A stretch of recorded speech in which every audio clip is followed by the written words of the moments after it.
when I was losing my hair, people would say, it's only your hair, it's gonna grow back. But until people have gone through that, they can't really say what it's like because they don't know until it happens to them.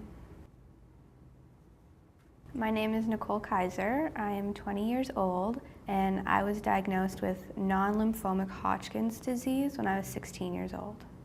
I was diagnosed in August, shortly after my 16th birthday, and I had chemo for 3 months, and then I had 14 straight days of radiation, and everything was finished before Christmas. So it was a very short time for a treatment, but it was a very aggressive treatment. The doctor said that if you're gonna have cancer, this is the one to have because it's the most curable, and I guess that's supposed to make you feel better. But cancer is cancer, and it takes its toll on anyone.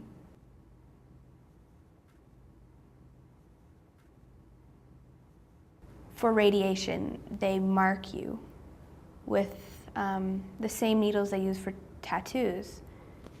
And so I needed to be marked all around my chest. So the nurse did one.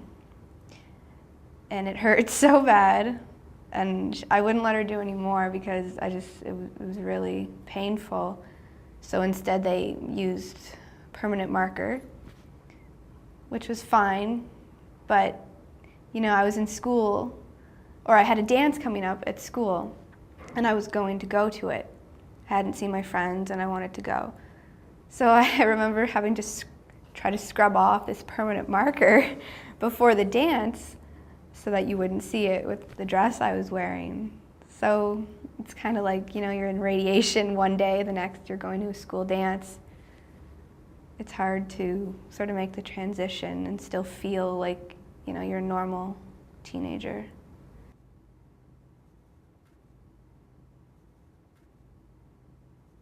The hardest part was feeling sick all the time and being weak and tired and being hooked up to a machine all the time and having to walk with it, and just the thought of that going into my body, it makes you literally sick.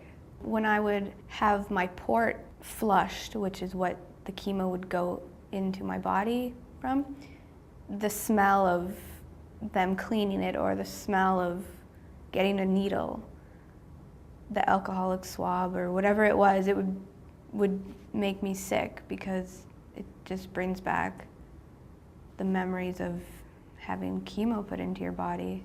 I kind of just put up with it, and I put up with feeling sick all the time, and I thought that it would never, I didn't think it would get better. I thought I would always think about a hospital and feel sick to my stomach, but it eventually went away.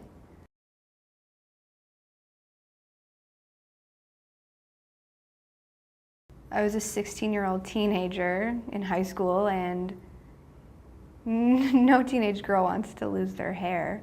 It was a very traumatic thing to go through.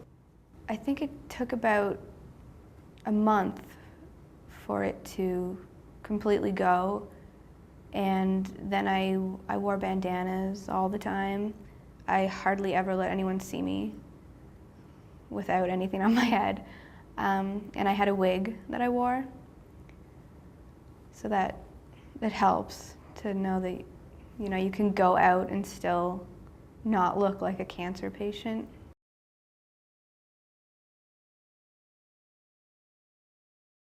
I have 3 scars. This one is from a port, which also is linked to this one.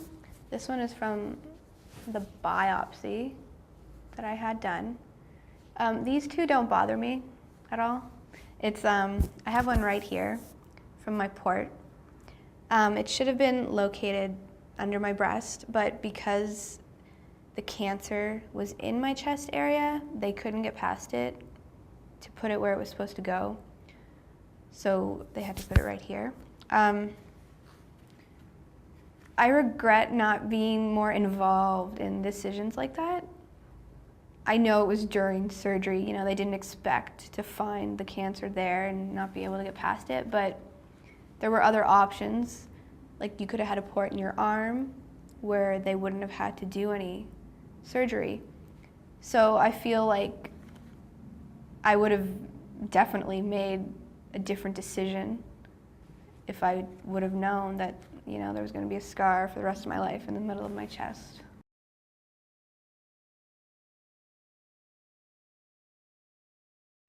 One thing I regret is that I wasn't open to meeting new people in the hospital who were going through cancer as well. I preferred to just be in my room and sort of deal with it that way, rather than going to events and getting together with some of the kids that were there. I would recommend that anyone in the hospital going through that, you know, get out there, and if there's things going on in the hospital, like even if it's crafts or, you know, watching a movie with a bunch of other kids, you should go do it, even if you don't feel up to it, because they feel the same way. And you can make friends by doing that, and I think it'll help you feel better about being there.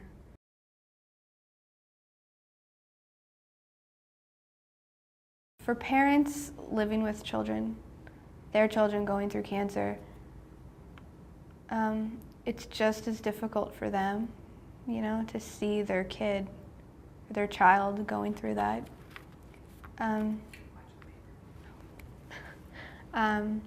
Some do's and don'ts, I guess, would be, I don't recommend pushing your kid to do things that they don't want to do during that time.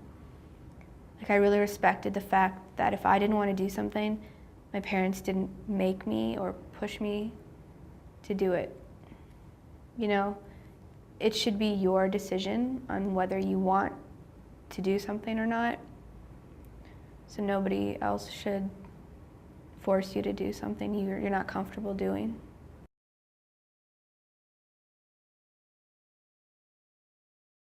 Right now, I am currently in residence in Toronto.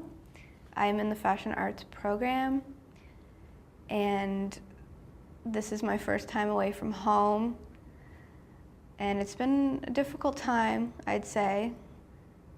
But, you know, when you are facing difficult things, you know, after you've been through cancer, you can kind of use it almost as a reference and look back and think, hey, you know, I beat cancer.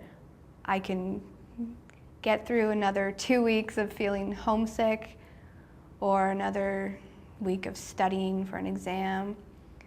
Anything that you find really difficult, I think you can look back and just reflect on the hard thing that you had to go through, and nothing's really gonna be that difficult again.